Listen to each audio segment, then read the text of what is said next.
ಅಹಂಗಾರ್ foods ಚಾನೆಲ್ಗೆ ಸ್ವಾಗತ. ಜಯರಾಮ್ ಮತ್ತು ಲತಾ ಮಾಡುವ ನಮಸ್ಕಾರ. ನಾಡಿದ್ದು 10ನೇ ತಾರೀಕು ವೈಕುಂಠ ಏಕಾದಶಿ ಇದೆ ಅಲ್ವಾ. ಸೊ ವೈಕುಂಠ ಏಕಾದಶಿ ಬಹಳ ದೊಡ್ಡ ಏಕಾದಶಿ. ಆವತ್ತಿನ ದಿನ ಬಹಳ ಜನ ಪೂರ್ತಿ ಉಪವಾಸ ಇರ್ತಾರೆ. ಕೆಲವೊಬ್ಬರು ಏನಾದರೂ ಫಲಹಾರನ ಸ್ವೀಕರಿಸ್ತಾರೆ. ಸೊ ಆ ಫಲಹಾರನ 2 ಥರ ಮಾಡಿ ತೋರಿಸೋಣ ಅಂತ. ಒಂದು ಸಾಬುದಾಣಿ ಕಿಚಡಿ, ಇನ್ನೊಂದು ರವಾ ಪೊಂಗಲ್ ಅಂತ. ಸೊ ಇವತ್ತು ಫಸ್ಟು ನಾನು ರವಾ ಪೊಂಗಲ್ ತೋರಿಸೋಣ. ನೋಡಿ, ರವಾ ಪೊಂಗಲ್ಗೆ ನಾನು ಕೆಲವೊಂದು ಪ್ರಿಪ್ರೇಷನ್ ಮಾಡಿಟ್ಕೊಂಡಿದ್ದೀನಿ.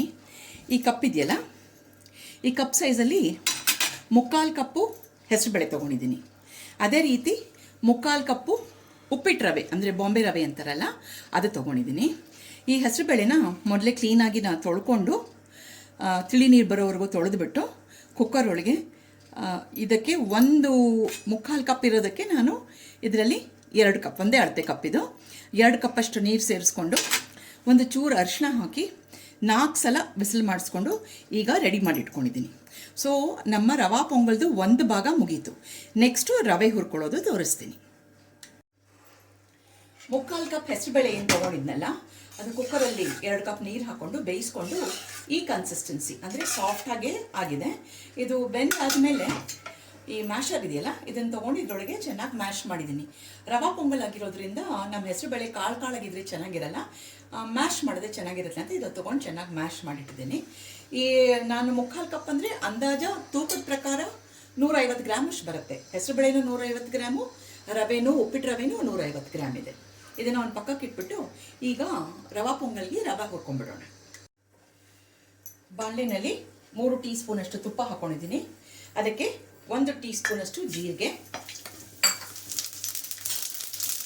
ಮತ್ತು 1 ಟೀ ಸ್ಪೂನಷ್ಟು ಮೆಣಸು.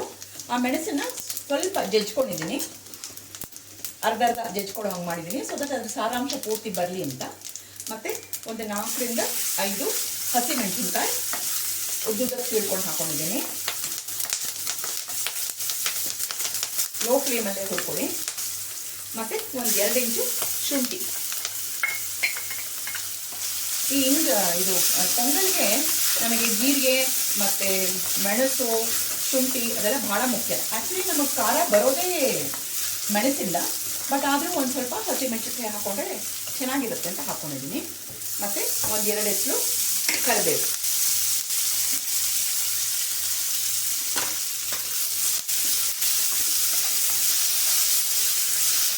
ಎಲ್ಲ ಗಮ್ಮ ಅಂತ ಪರಿಮಳ ಬರಬೇಕು, ಘಮ ಅನ್ನಬೇಕು.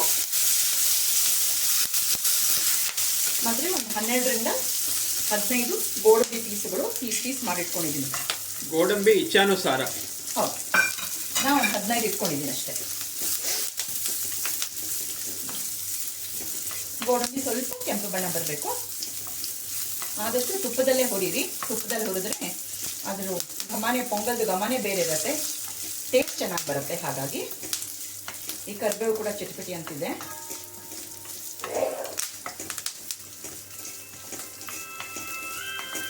ಇವಾಗ ನಾನು ರವೆ 3/4 ಕಪ್ ರವೆ ಇದೆಯಲ್ಲ, ರವೆ ಹಾಕ್ತಾ ಇದ್ದೀನಿ. ರವೆನೂ ಗಮ್ ಅನ್ನಬೇಕು, ಅಷ್ಟವರೆಗೂ ಹುರ್ಕೊಳ್ಳೋಣ.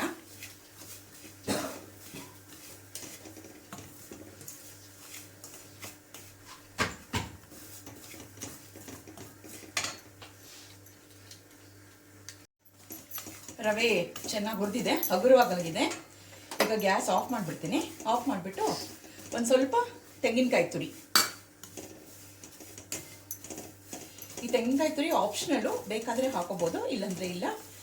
ಸ್ವಲ್ಪ ಟೇಸ್ಟ್ ಎನ್ಹಾನ್ಸ್ ಆಗುತ್ತೆ ಅಂತ ಹೇಳಿ ನಾನು ಒಂದು ಸ್ವಲ್ಪ ಹಾಕೋತಾ ಇದ್ದೀನಿ. ಇದನ್ನು ಈಗ ಒಂದು ಸೈಡ್ಗೆ ಇಟ್ಬಿಟ್ಟು ಆ ಕುಕ್ಕರಲ್ಲಿ ಏನು ನಾವು ಬೇಳೆ ಬೇಯಿಸ್ಕೊಂಡಿದ್ವಲ್ಲ, ಹೆಸರು ಬೇಳೆ ಏನು ಹಾಕ್ಕೊಂಡಿದ್ವಲ್ಲ, ಅದಕ್ಕೆ ನೀರು ಹಾಕ್ಕೊಂಡು ಈಗ ನಾನು 3/4 ಕಪ್ ರವೆ ತೊಗೊಂಡಿರೋದ್ರಿಂದ ನಾನು ಸುಮಾರು 2.5 ಕಪ್ಪಷ್ಟು, 2.5ರಿಂದ 3, ಮೊದಲು ಒಂದು 2.5 ಕಪ್ಪು ನೀರು ಆ ಹೆಸರು ಬೇಳೆಗೆ ಹಾಕ್ಕೊಂಡು ಚೆನ್ನಾಗಿ ಕುದಿಸ್ಕೊತೀನಿ. ಅದು ಚೆನ್ನಾಗಿ ಕುದಿಯೋ ಸ್ಟೇಜ್ಗೆ ಅದಕ್ಕೊಂಚೂರು ಉಪ್ಪು ಹಾಕಿ ಮತ್ತು ಈ ರವೆನ ಅದಕ್ಕೆ ಬಗ್ಗಿಸ್ಕೊಂಡು ಮತ್ತು ಹಿಂಗೆ ಹಾಕಿ ಒಂದು ಸ್ವಲ್ಪ ಹೊತ್ತು ಮುಚ್ಚಿಟ್ರೆ ನಮ್ಮ ರವಾ ಪೊಂಗಲ್ಲು ರೆಡಿ ಆಗುತ್ತೆ. ಈಗ ಗ್ಯಾಸ್ ಆಫ್ ಮಾಡಿಬಿಟ್ಟು ನಾನು ಬಾಡಿಸ್ಕೊತಾ ಇದ್ದೀನಿ. ಈಗ ಬೆಂದ ಹೆಸರು ಬೇಳೆಗೆ ನಾನು ಈ ಪಾತ್ರೆಯಲ್ಲಿ 3 ಕಪ್ ನೀರು ಇಟ್ಕೊಂಡಿದ್ದೀನಿ. ಫಸ್ಟು ಒಂದು 2.5 ಕಪ್ಪಷ್ಟು ನೀರು ಸೇರಿಸ್ಕೊತೀನಿ. ನೀರು ಚೆನ್ನಾಗಿ ಕುದಿಬೇಕು. ಆಮೇಲೆ ರವೆ ಹಾಕ್ತೀನಿ. ಮತ್ತು ಬೇಕಂದರೆ ಇನ್ನೊಂದು ಸ್ವಲ್ಪ ನೀರು ಹಾಕ್ಕೊತೀನಿ. ಇದು ರೆಗ್ಯುಲರ್ ಪೊಂಗಲ್ ತುಂಬ ನೀರು ಹಾಕಬಾರ್ದು, ಸ್ವಲ್ಪ ಗಟ್ಟಿ ಇರಬೇಕು. ಸ್ವಲ್ಪ ಕುದಿಯೋಕೆ ಬಿಡೋಣ. ಅದನ್ನು ಚೆನ್ನಾಗಿ ಕುದಿಬೇಕಿದೆ. ಚೆನ್ನಾಗಿ ಕುದೀತಾ ಇದೆ, ನೀರು ಕುದೀತಾ ಇದೆ. ಇವಾಗ ಇದಕ್ಕೆ ರುಚಿಗೆ ತಕ್ಕಷ್ಟು ಉಪ್ಪು ಮತ್ತು ಒಂದು ಸ್ವಲ್ಪ ಇಂಗು ಕರಗಿಸ್ಕೊಂಡು ಇಟ್ಕೊಂಡಿದ್ದೀನಿ. ಇಂಗು ಹಾಕ್ಬಿಡ್ತಾ ಇದ್ದೀನಿ. ಇಂಗ್ ಇಸ್ ಕಿಂಗ್. ಎಸ್, ನಮ್ಮ ಅಡುಗೆಗಳಲ್ಲಿ. ಮತ್ತು ಪೊಂಗಲ್ಗೆ ಇಂಗು ಬಹಳ ಅವಶ್ಯಕತೆ ಇದೆ. ಇದು ಒಂಚೂರು ಮುಂದಾಕಿದ್ರು ಏನು ತೊಂದರೆ ಇಲ್ಲ ಅಲ್ಲ? ಖಂಡಿತ ಇಲ್ಲ. ಅದು ನಮ್ಮಂಥ ಇಂಗು ಪ್ರಿಯರಿಗೆ ಪರವಾಗಿಲ್ಲ.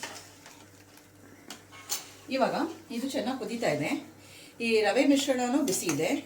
ಇದನ್ನು ಸ್ವಲ್ಪವಾಗಿ ಕುಕ್ಕರ್ಗೆ ಹಾಕೊಂಡ್ಬಿಡ್ತೀನಿ. ಹಾಕೊಂಡ್ಬಿಟ್ಟು ಕಂಟಿನ್ಯೂಸ್ ಆಗಿ ಮಿಕ್ಸ್ ಮಾಡ್ತಾನೆ ಇರ್ತೀನಿ. ಇಲ್ಲಾಂದರೆ ಒಂದೊಂದು ಸಲ ಗಟ್ಟಿ ಬಂದುಬಿಡುತ್ತೆ.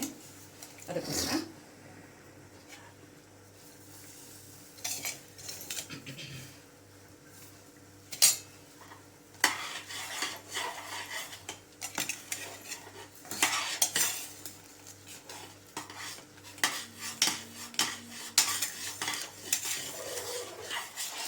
ನೋಡಿ ಗಟ್ಟಿ ಆಗ್ತಾ ಇದೆ.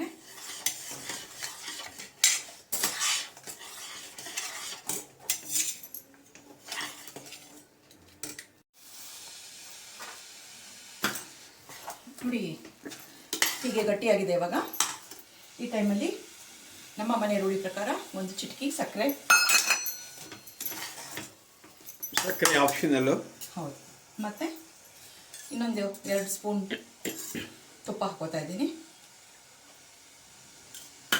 ಹಾಕಿ ಇದನ್ನು ಒಂದು 2 ನಿಮಿಷ ಮುಚ್ಚಿಡ್ತೀನಿ. ಈ ಕಡೆ ಪೊಂಗಲ್ ಜೊತೆಗೆ ಕಾಂಬಿನೇಷನ್ಗೆ ತೆಂಗಿನಕಾಯಿ ಚಟ್ನಿ ಮಾಡ್ಕೊಂಡ್ಬಿಡೋಣ. ಅಷ್ಟವರೆಗೂ ಇದನ್ನು ಮುಚ್ಚಿಡೋಣ. ತೆಂಗಿನಕಾಯಿ ಚಟ್ನಿ ಮಾಡೋಕ್ಕೆ ನಮ್ಮ ಮಿಕ್ಸರ್ ಜಾರ್ಗೆ 1 ಹೋಳು ತೆಂಗಿನಕಾಯಿ, ನಾನು ದೊಡ್ಡ ಹೋಳೆ ತೊಗೊಂಡಿದ್ದೀನಿ. 1 ದೊಡ್ಡ ಹೋಳು ತೆಂಗಿನಕಾಯಿ ಮತ್ತು ಒಂದು 2 ಇಂಚ್ ಶುಂಠಿ, ಒಂದು 4 ರಿಂದ 5 ಹಸಿ ಮೆಣಸಿನ್ಕಾಯಿ. ಅದು ಖಾರ ನಿಮ್ಮ ಇಚ್ಛೆ, ನೀವು ಖಾರ ತಿನ್ನೋದ್ರೆ ಜಾಸ್ತಿ ಹಾಕ್ಕೊಳ್ಳಿ, ಇಲ್ಲಾಂದರೆ ಕಡಿಮೆ ಹಾಕ್ಕೊಳ್ಳಿ. ಒಂದು ಎಸಳು ಕರಿಬೇವು ಹಾಕ್ಕೊಂಡಿದ್ದೀನಿ. ಇವಾಗಲೇ ನಾನು ಒಂಚೂರು ಉಪ್ಪು ಹಾಕ್ಕೊಂಡ್ಬಿಡ್ತೀನಿ. ಹಾಗೆ ಒಂದು ಚಿಟಕಿ ಸಕ್ಕರೆನೂ ಹಾಕೋತೀನಿ ಮತ್ತು ಒಂದು ಸ್ವಲ್ಪ ಕರಿಬೇವು ಎಷ್ಟು ಹಾಕ್ಕೊಂಡು ಸ್ವಲ್ಪ ತರಕಾರಿಯಾಗಿ ಸ್ವಲ್ಪ ನೀರು ಹಾಕ್ಕೊಂಡು ರುಬ್ಕೊಂಡ್ಬಿಡ್ತೀನಿ. ರವಾ ಪೊಂಗಲ್ ರೆಡಿಯಾಗಿದೆ. ನಾನು ಚಟ್ನಿ ಮಾಡೋವರೆಗೂ ಇದನ್ನು ಮುಚ್ಚಿಟ್ಟಿದ್ದೆ. ನೋಡಿ ಕನ್ಸಿಸ್ಟೆನ್ಸಿ ಹೆಂಗೆ ಬಂದಿದೆ. ಈ ರೆಗ್ಯುಲರ್ ಪೊಂಗಲ್ ಆದರೆ ಸ್ವಲ್ಪ ನೀರಾಗಿರ್ಬೋದು. ರವಾ ಪೊಂಗಲ್ ಯೂಶಲಿ ಈ ಥರ ಹಿಂಗೆ ಗಟ್ಟಿಯಾಗಿದ್ರೇ ಚೆಂದ. ಸೊ ಎಲ್ರಿಗೂ ಗೊತ್ತಿರ್ಬೋದು, ಆದರೂ ಒಂದು ಮಾತು ಹೇಳ್ತೀನಿ ನಾನು ನಿಮಗೆ. ಇದು ಟಿಪ್ ಅಂತ ತಿಳ್ಕೊಂಡ್ರೂ ಆಯಿತು. ನೀವು ಹೆಸರುಬೇಳೆ ಬೇಯಿಸಬೇಕಾದ್ರೆ ದಾವಂತದಲ್ಲಿ ಜಾಸ್ತಿ ನೀರು ಹಾಕ್ಬಿಡ್ಬೇಡಿ. ಯಾಕಂದರೆ ಜಾಸ್ತಿ ನೀರು ಹಾಕ್ಬಿಟ್ರೆ ಆಮೇಲೆ ಅದು ಕ್ಲೀನಾಗಿ ಮ್ಯಾಶ್ ಮಾಡೋಕ್ಕಾಗಲ್ಲ. ಸ್ವಲ್ಪ ಅದಕ್ಕೆ ಎಷ್ಟು ಬೇಕೋ ಅಷ್ಟು ನೀರು ಹಾಕ್ಕೊಳ್ಳಿ. ಹಾಕೊಂಡ್ಬಿಟ್ಮೇಲೆ ಆಮೇಲೆ ಅದನ್ನೊಂದು ಮ್ಯಾಶರ್ ತೊಗೊಂಡು ಚೆನ್ನಾಗಿ ಮ್ಯಾಶ್ ಮಾಡಿಬಿಡಿ. ಮ್ಯಾಶ್ ಮಾಡಿದ್ಮೇಲೆ ರವೆ ಚೆನ್ನಾಗಿ ಗಮ್ ಅಂತ ಹುರ್ಕೋಬೇಕು, ಉದುದ್ರಾಗ ಆಗಬೇಕು, ಮತ್ತು ರವೆ ಹಗುರ ಆಗಬೇಕು. ಆದಮೇಲೆ ಸ್ವಲ್ಪ ಹಾಕ್ತಾ ನೀವು ಕಂಟಿನ್ಯೂಸ್ ಆಗಿ ಮಿಕ್ಸ್ ಮಾಡ್ತಾನೆ ಇದ್ದರೆ ಆವಾಗ ನಿಮಗೆ ಗಂಟು ಆಗೋದಿಲ್ಲ. ಸೊ ಈಗ ನಾನು ರವಾ ಪೊಂಗಲ್ ರೆಡಿಯಾಗಿದೆ. ಈ ಕಡೆ ಚಟ್ನಿನೂ ಮಾಡಿ ಇಟ್ಕೊಂಡಿದ್ದೀನಿ. ತೆಂಗಿನಕಾಯಿ ಚಟ್ನಿ ಮಾಡಿ ಇಟ್ಕೊಂಡಿದ್ದೀನಿ. ಒಂಚೂರು ಕೊತ್ತಂಬರಿ ಸೊಪ್ಪು ಹಾಕ್ಕೊಂಡಿದ್ದೆ. ಆಮೇಲೆ ಎಲ್ಲ ಮುಗಿದ್ಮೇಲೆ ಮತ್ತೊಂಚೂರು ಕೊತ್ತಂಬರಿ ಸೊಪ್ಪು ಹಾಕ್ಕೊಳ್ಳಿ. ಮೇಲೆ ಹಿಂಗೆ ಹಸಿರಾಗಿ ಕಾಣಿಸಿದ್ರೆ ಚೆನ್ನಾಗಿರುತ್ತೆ. ಮತ್ತು ಒಗ್ಗರಣೆಗೆ 1 ಟೀ ಸ್ಪೂನ್ ಎಣ್ಣೆ ಹಾಕ್ಕೊಂಡು ಅದಕ್ಕೆ ಸಾಸಿವೆ, ಒಂದು ಅರ್ಧ ಟೀ ಸ್ಪೂನಷ್ಟು ಉದ್ದಿನಬೇಳೆ ಮತ್ತು ಅರ್ಧ ಟೀ ಸ್ಪೂನಷ್ಟು ಜೀರಿಗೆ ಹಾಕ್ಕೊಂಡಿದ್ದೀನಿ. ಜನರಲಿ ನಾವು ಚಟ್ನಿಗೆ ಒಗ್ಗರಣೆ ಹಾಕಬೇಕಾದ್ರೆ ಆ ಒಗ್ಗರಣೆ ಪೂರ್ತಿ ಆರಿರಬೇಕು, ಆವಾಗ ಚಟ್ನಿ ಕೆಡೋದಿಲ್ಲ. ಈಗ ಇದು ಪೂರ್ತಿ ಆರಿದೆ. ಇವಾಗ ಇದಕ್ಕೆ ನಾನು ಒಗ್ಗರಣೆ ಹಾಕ್ಕೊಳ್ತಾ ಇದ್ದೀನಿ, ಮಿಕ್ಸ್ ಮಾಡ್ತಾಯಿದ್ದೀನಿ. ಇಷ್ಟು ಮಾಡಿಬಿಟ್ರೆ ನಮ್ಮ ರವಾ ಪೊಂಗಲ್ ಮತ್ತು ತೆಂಗಿನಕಾಯಿ ಚಟ್ನಿ ವೈಕುಂಠ ಏಕಾದಶಿ ವ್ರತಕ್ಕೆ ಫಲಾಹಾರಕ್ಕೆ ರೆಡಿಯಾಗಿದೆ. ನೀವೆಲ್ಲ ಮಾಡ್ಕೋತೀರಾ ಇದನ್ನು ಮನೆಯಲ್ಲಿ ಮಾಡ್ಕೊಳ್ಳಿ. ಮತ್ತು ಇದು ಕೇಳ್ಬೋದು ನೀವು, ಇದು ಎಷ್ಟು ಜನಕ್ಕಾಗತ್ತೆ ಅಂತ ಹೇಳಿ. ಇದು ಆ್ಯಕ್ಚುಲಿ ಅವತ್ತು ಉಪವಾಸ ಮಾಡಬೇಕು. ಕೆಲವೊಬ್ಬರ ಕೈಲಿ ಆಗಲ್ಲ ಅಂತ ಹೇಳಿ ಫಲಹಾರ ಸ್ವೀಕರಿಸ್ತಾರೆ. ಅವ್ರು ಸ್ವೀಕರಿಸಿದ್ರೆ ಇದು 4 ರಿಂದ 5 ಜನಕ್ಕೆ ಆರಾಮ್ಸೆ ಸಾಕಾಗುತ್ತೆ. ಸ್ವಲ್ಪ ಹಸು ತಡೆಯುವಷ್ಟು ಆದರೆ 4-5 ಜನ ಮಾಡ್ಬೋದು, ತಿನ್ಬೋದು. ಇಲ್ಲ ಕರೆಕ್ಟಾಗಿ ಹೊಟ್ಟೆ ತುಂಬ ಊಟ ಮಾಡಬೇಕಂದ್ರೆ ಒಂದು 3 ಜನರಷ್ಟು ತಿನ್ಬೋದಪ್ಪ ಇದನ್ನು. ನಮ್ಮ ರವಾ ಪೊಂಗಲ್ ರೆಡಿಯಾಗಿದೆ. ರವಾ ಪೊಂಗಲ್ ಜೊತೆಗೆ ತೆಂಗಿನಕಾಯಿ ಚಟ್ನಿ ಮತ್ತು ಮೆಂತ್ಯದ ಗೊಜ್ಜು. ಈ ಮೆಂತ್ಯದ ಗೊಜ್ಜು ನಾನು ಮಾಡೋದು ನಿಮಗೆ ಆಲ್ರೆಡಿ ನಮ್ಮ ಅಯ್ಯಂಗಾರ್ ಫುಡ್ ಚಾನಲಲ್ಲಿ ತೋರಿಸಿದ್ದೀನಿ. ನೋಡಬೇಕು ಅಂದರೆ ಸ್ವಲ್ಪ ಹಿಂದಕ್ಕೆ ಹೋಗಿ ಹುಡುಕಿ ನಿಮಗೆ ಸಿಗುತ್ತೆ. ಮೆಂತ್ಯದ ಗೊಜ್ಜು ಅಂತ ಮಾಡಿದ್ದೀನಿ. ಸೊ ಪೊಂಗಲ್ ಜೊತೆಗೆ ಈ ತೆಂಗಿನಕಾಯಿ ಚಟ್ನಿ ಮತ್ತು ಮೆಂತ್ಯದ ಗೊಜ್ಜು is a super combination. So ಎಲ್ರಿಗೂ ಏಕಾದಶಿ ದಿನ, ವೈಕುಂಠ ಏಕಾದಶಿ ದಿನ ಎಲ್ಲರೂ ಮನೇಲಿ ಇದನ್ನು ಮಾಡಿಕೊಂಡು ದೇವ್ರ ಪ್ರಸಾದ ಅಂತ ಸ್ವೀಕರಿಸಿ.